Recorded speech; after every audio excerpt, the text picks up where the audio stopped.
I'm here on Reddit today because of a very unexpected situation I'm facing. Years ago, my high school girlfriend, Gigi at the time, and I got pregnant unexpectedly. We had always been careful, but I guess sometimes life has its own plans. When Gigi discovered she was pregnant, she went ballistic as she had always dreamed of pursuing her career as a model and argued that getting pregnant meant giving up on all those dreams. Throughout college, she had been working various part-time gigs and going for auditions, so I knew how much her career meant to her. I empathized deeply with her aspirations and assured her that I would support whatever choice she made. It was important to me that she knew I was there for her, no matter what. Unfortunately, we found out that her pregnancy was too far along to consider termination. This news was devastating for Gigi, as it felt like all her dreams were slipping away and it put her in a very difficult position. In the midst of this, our families reacted very differently to the news. My parents immediately stepped forward, offering to take responsibility and support us in any way they could. They were ready to help us through this new phase in life and ensure the best for the baby. However, Gigi and her mother had a completely different perspective. They were vehement about giving the baby up for adoption after birth. Gigi's mom believed that this was the best way to ensure that Gigi could continue pursuing her dreams guilt-free without the burden of motherhood hanging over her head. My parents and I were firmly against this idea. I assured Gigi and her mother repeatedly that I would take full responsibility for the child, promising that Gigi wouldn't have to do anything for our baby if she chose not to. I tried to convince them that we could find a way to make it work without giving up the baby. Despite my assurances, they kept insisting that giving up the baby and cutting all contact was the right choice. Gigi was particularly adamant about this because she feared that if she gave the baby to me, there might be a chance I would try to involve her in the baby's life later on. She wanted to avoid that potential drama entirely, ensuring a clean break so she could move forward without any ties or guilt. I spent days begging and reassuring Gigi that after she gave up her parental rights, I would never contact her again about the baby. I promised her that she could go on to live her life without ever having to think about the child, completely guilt-free. Eventually, both she and her mom were convinced, and that is exactly what happened. After Gigi gave birth to our baby girl, Diana, she recovered and resumed her life. My parents and I took on the full responsibility of caring for Diana. Initially, balancing my studies with caring for a newborn was challenging, but I've never regretted my decision. Seeing my daughter grow and thrive brought me immense joy and a sense of purpose.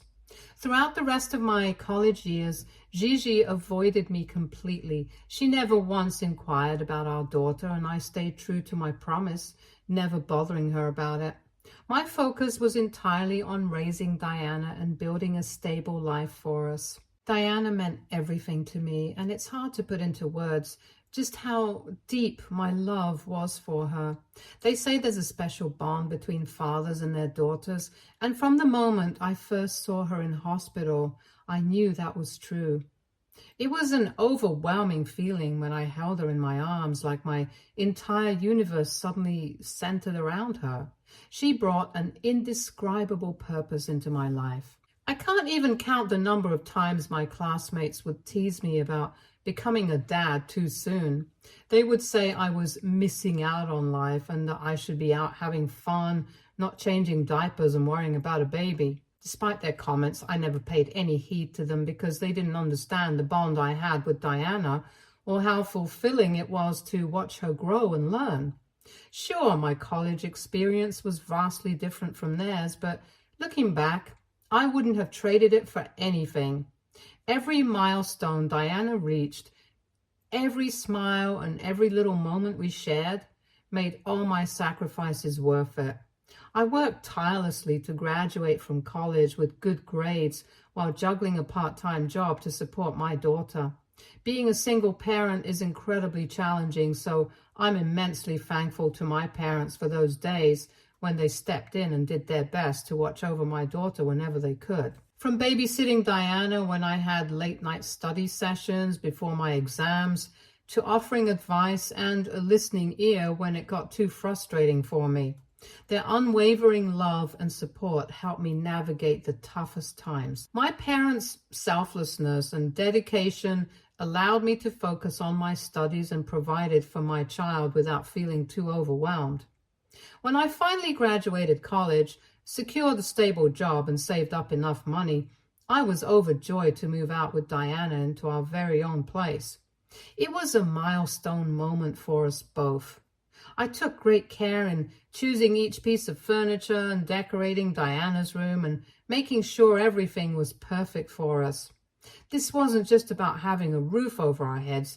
It was about creating a space where we could make new memories and feel truly settled.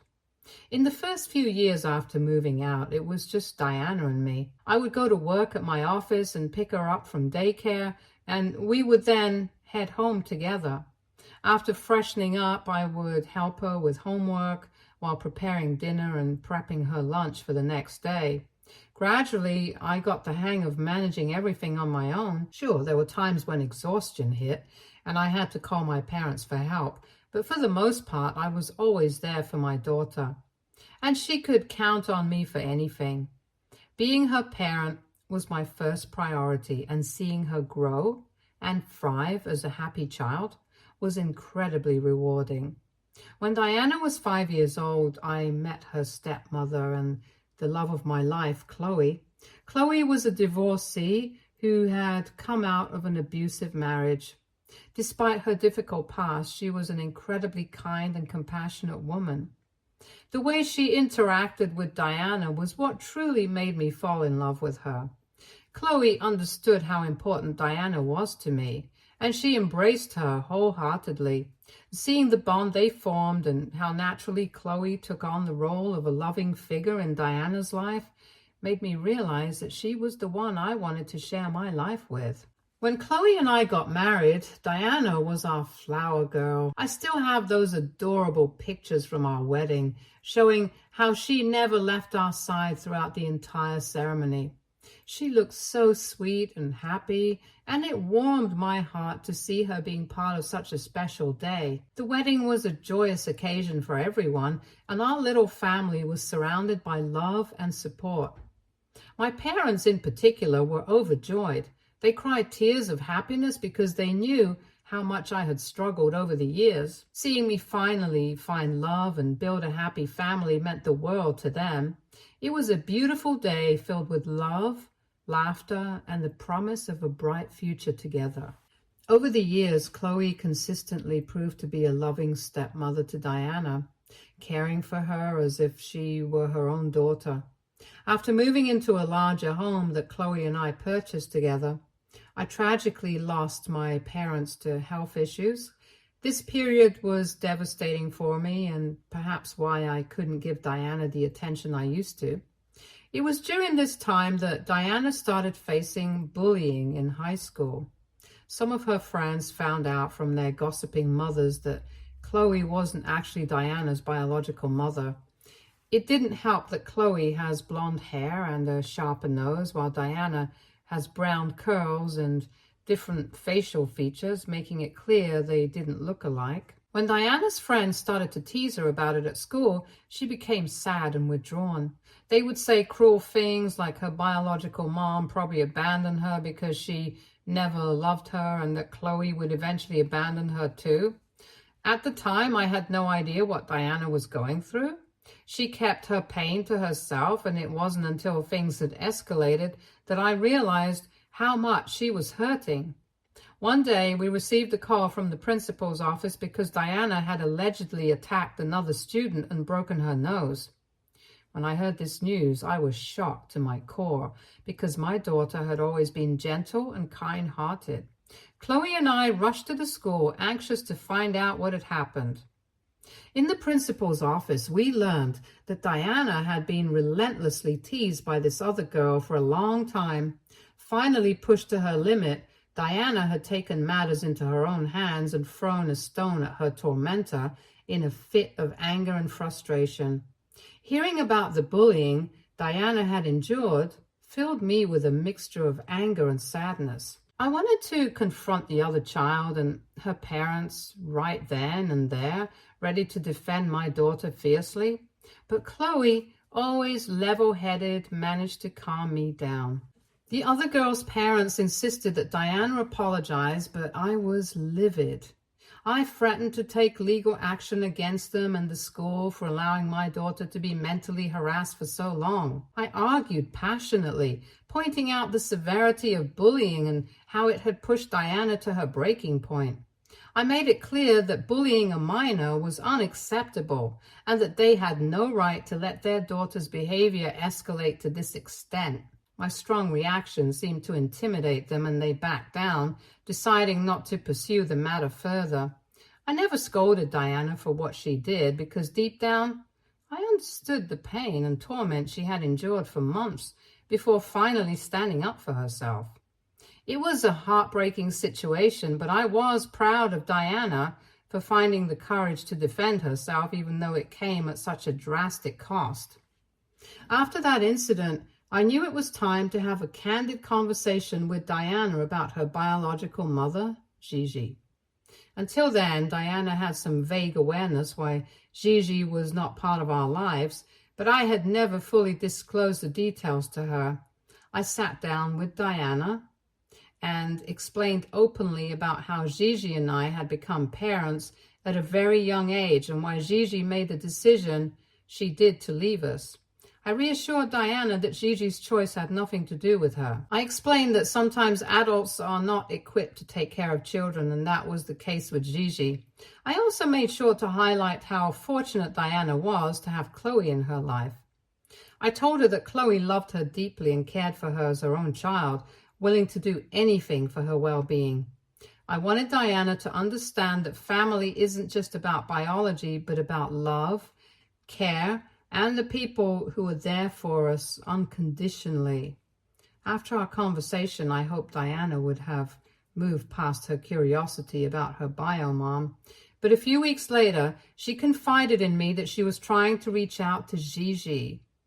I was deeply concerned for her because I knew how firmly Gigi had asked to never be contacted again. And despite my warnings, Diana was determined, and it worried me greatly that she might face disappointment or rejection. When Diana finally got in touch with Gigi, she excitedly told me that her biological mom was happy to hear from her and wanted to meet up. I couldn't help but feel skeptical about this sudden change, considering Gigi had never attempted to contact me about Diana over the years, even though my contact information remained unchanged. I voiced my doubts to Diana, expressing how difficult it was for me to believe Gigi's newfound enthusiasm. Despite my reservations, Diana was thrilled and believed Gigi's words wholeheartedly. She quickly made plans to meet her biomom at a mall and insisted on going alone. I firmly insisted I accompany her, at least to drop her off and verify if it really was Gigi. Reluctantly, Diana agreed to my condition. On the day of the meeting, I drove Diana to the mall where she was supposed to meet Gigi. When we arrived, I scanned the crowd anxiously, searching for any sign of Gigi, half expecting her to not even show up. Suddenly, Diana spotted her. She pointed excitedly and my eyes followed her gaze, and there, standing not too far away, was Gigi. She seemed genuinely happy to see Diana, and they embraced warmly. It was a surreal moment seeing Diana reunited with her biomom. I stood back, giving them their space, but keeping a watchful eye. Seeing Diana's smile and the way she interacted with Gigi eased some of my initial doubts. It was clear that this meeting meant a lot to Diana, and despite my concerns, I couldn't deny her the chance to connect with her biological mother. Gigi greeted me politely and assured me that she would bring Diana home after their conversation was done. She expressed gratitude for the opportunity to meet her daughter and appeared genuinely sincere. Feeling a mix of emotions, I decided to leave them to talk and give Diana this important moment. Several hours later, as promised, Gigi returned Diana home. My daughter looked flushed with excitement, clearly having enjoyed her time with her biological mother. When I asked Diana about their conversation, she eagerly recounted how wrong I had been about Gigi for all these years. According to Diana, her bio mother had expressed regret over her decision to not be a part of our daughter's life and seemed genuinely remorseful for her actions. Diana went on to tell me that Gigi wanted to be a part of her life now, and this is what she wanted as well. Hearing Diana's words stirred conflicting emotions within me. Part of me was relieved that Diana had a positive experience with her bio mom and that Gigi seemed sincere in her regret. Yet another part of me felt cautious, still processing the sudden shift in Gigi's stance after all these years. I couldn't help but wonder about the implications of this newfound connection for our family and how it might impact Diana moving forward.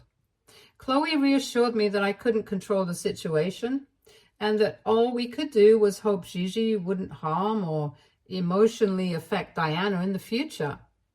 Over the weeks, Diana began regularly meeting her biological mother every other weekend for a few hours.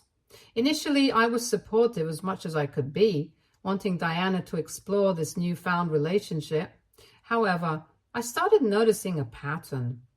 Each time Diana went to meet Gigi, she would ask me for money beforehand.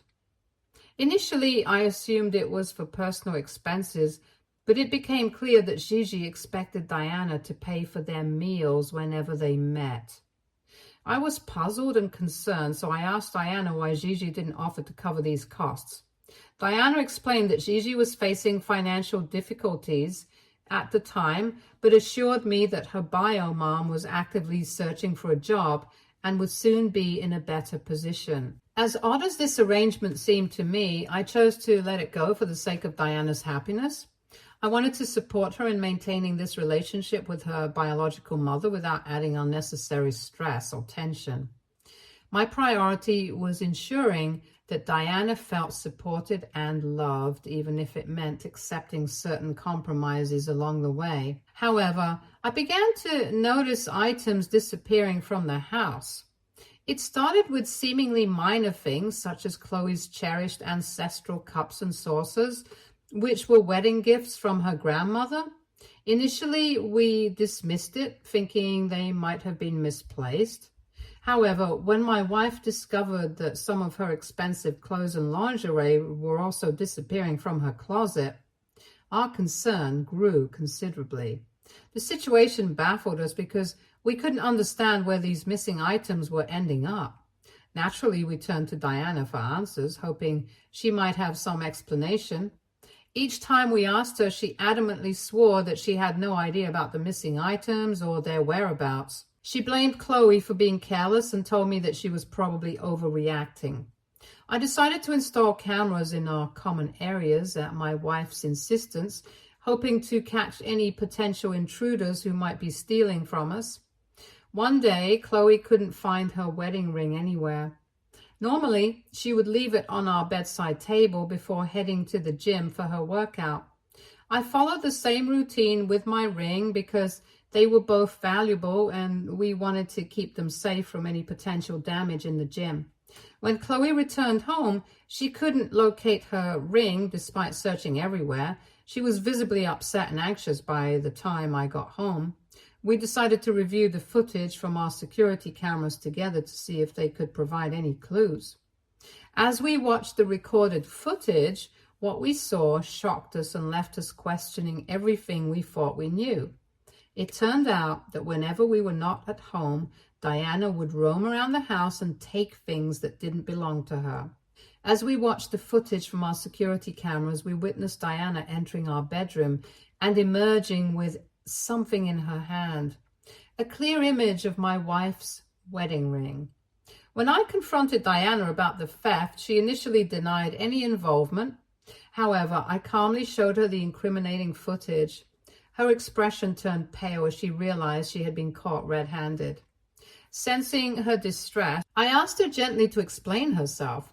I wanted to understand why she had resorted to stealing from us.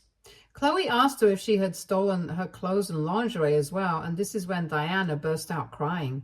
She finally confessed that she had been stealing from Chloe for months as a form of revenge. She told us that she had grown to resent the fact that Chloe and I were married. Diana expressed that she wanted me to leave Chloe and to consider reconciling with her biological mother, Gigi, because according to my daughter, Gigi still harbored feelings for me and regretted our breakup. I was pissed hearing my daughter's words. I tried to remain calm but firm as I explained to her that she was being very delusional. I assured her that my love and commitment to Chloe were firm and that her relationship with her bio mother was separate from my marriage. I emphasized that I couldn't undo the past and that her expectations for me to leave Chloe were unrealistic and unfair to me. However, Diana's emotions boiled over when I did not agree to her. She erupted in anger, shouting accusations that I was the one who had abandoned Gigi all those years ago, and asserted that Chloe could never replace her biological mother. She argued that for her sake, I should at least try to be in a relationship with her bio mother, since she has always dreamed of having a family where her bio parents were married to each other. Her outburst shook me deeply. I expressed my frustration, telling her how exhausting it was to hear these childish demands after everything I had sacrificed for her over the years. I reminded Diana of all the love and care Chloe had shown her over the years.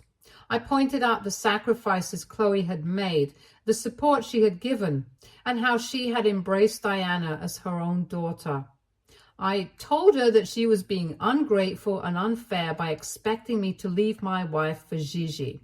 This is when the situation with my daughter took a disturbing turn, when instead of understanding my firm stance, she made a shocking threat.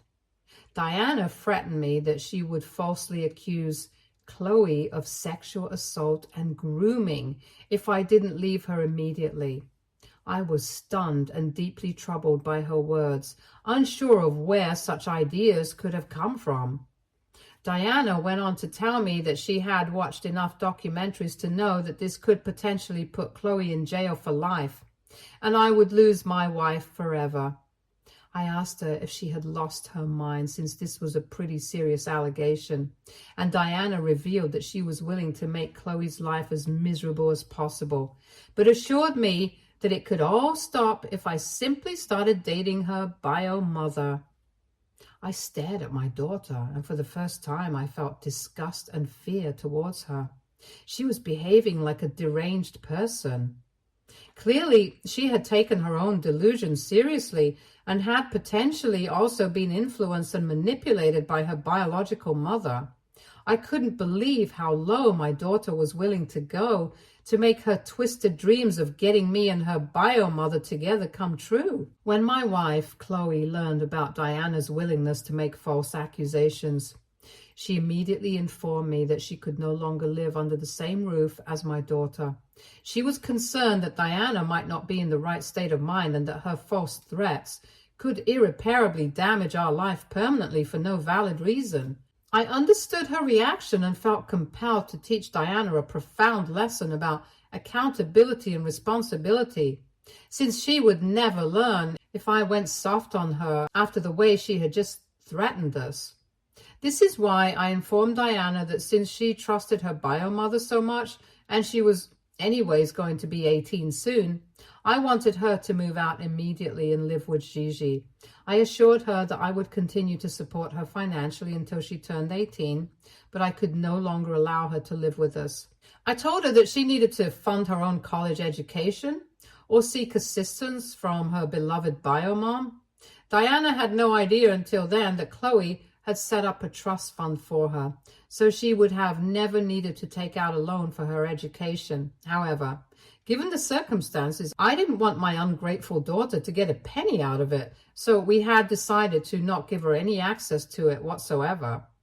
Diana did try to protest and fight back against my decision. She even resorted to making more vile threats about ruining my life and career, but I didn't listen to her. I called Gigi and asked her to come pick up our daughter. That shameless woman had no remorse on her face when I confronted her about why she had put these disgusting ideas into our daughter's head, since this is not how my daughter ever behaved before. Gigi simply shrugged her shoulders, telling me that it was Diana's dream to see us both together and that it was never too late for us to give it a try. I cringed hearing her words and simply refused to interact with her any further after that. I handed Diana some money and watched my daughter drive away with her bio mother after packing up her things. Diana never contacted me after that day, even though I continued to send her money every week. When my daughter graduated from high school, I learned that she had been accepted into a reputable university with a partial scholarship. She needed help covering the remaining fund, and it wasn't long before Gigi contacted me. She told me that I needed to step up and pay the money required since she didn't want Diana to take out a student loan. I told her there were thousands of students every year who took out student loans for completing their education, and Diana should do the same so she could learn the meaning of hard work also. And I told her since she was the one who had put all those poisonous ideas into our daughter's head, she should be the one stepping up since I had done more than enough for Diana. I knew Gigi and Diana couldn't even threaten legal action on me since Diana was now an adult, and any legal obligation would not hold against me anymore. After this conversation, I blocked Gigi for my own peace of mind. Several months passed without any contact from either her or my daughter. However, everything changed yesterday when Diana called me in tears. She sounded deeply distressed and pleaded with me to listen to her. I was in the middle of a very important meeting, but I still left it so I could be there for my daughter. Diana explained to me on the phone how Gigi had not supported her in securing a place at her dream university, causing her to lose her seat. As a result, Diana had no choice but to find work at a fast food restaurant for the time being. Apparently, Gigi did not want her to live at her place for free. Hence, Diana had been paying Gigi rent every month. Diana tearfully asked if she could move back home and apologized to both me and Chloe in person for what she had done. She admitted that I had been right about Gigi all along, but also blamed me for not teaching her any better. Honestly, it is hard to trust my daughter again after what she was willing to accuse my wife of. The thought of her making such false allegations again on Chloe looms large in my mind even today. Despite this, she's still my daughter and I love her deeply, so I offered her what I believed was a fair compromise. I told her that I would pay her rent each month so she could find a new place to live. This would allow her to save her earnings instead of paying rent to her mother. I even told her I would help her out with college eventually. However, upon hearing this, my daughter reacted with anger, hurling insults at Chloe and me. She accused me of being useless and claimed that I never loved her and even wished that I was dead. Her words made me realize how little she had truly learned over the past months. Despite her outburst, I held firm in my decision and refused to give in to her demands. So Reddit, aita for not letting my daughter move back in and forgiving her entirely for her past actions. Update 1. Clearing up a few things here. Looking back, Diana's behavior was changing a lot towards Chloe every time she came back home after visiting her bio mom. She would sometimes call Chloe degrading words like old hag or witch whenever they had a disagreement. Chloe and I foolishly assumed that Diana was just going through a phase and would eventually grow out of it. Threatening to falsely accuse someone of sexual assault and grooming is a serious thing. Even if Chloe is a woman, it doesn't mean that Chloe could not have gotten in trouble with the authorities had Diana made that complaint against her. How can I ask my wife to stay with my daughter under one roof after that? Also, Diana continues to clearly hate her, so I think it's too risky to let my daughter stay with us ever again. I did not refuse to pay my daughter's college fees out of spite. I felt it was also an important lesson for her to see just how less her mother was willing to sacrifice for her. Also, if tomorrow your child can threaten you with such vile things and you choose to turn a blind eye to them, you are just teaching them that they can get away with anything. God knows what they can do in the future if they're not taught a lesson. Also, all Gigi needed to do was help Diana take out a student loan and be her co-signer. But she clearly chose not to do that. I have talked to Diana and she has finally agreed to let me pay for her rent. She's looking at new places currently. I took some of your advice and I will be sending the rent check directly to the landlord of the house so Gigi won't be able to steal the money from Diana. Also, I plan on having a conversation with Diana regarding her going back to college. Of course, this time Chloe won't help out with anything because it's not her responsibility. Update 3. So Diana is all settled into her new home now. She and I recently met up for lunch and we discussed her future plans. She apologized to me profusely for everything that happened between us and understood why Chloe no longer wants to have a relationship with her. I've assured Diana that I'll support her in starting college next year if she wants to. So she has agreed on working hard this year and saving as much money as possible. Gigi is furious that she has lost Diana's paychecks, but there's nothing much she can do at the moment since I have her blocked, and Diana is no longer speaking to her as well. Stay tuned for more stories from our girl relationships.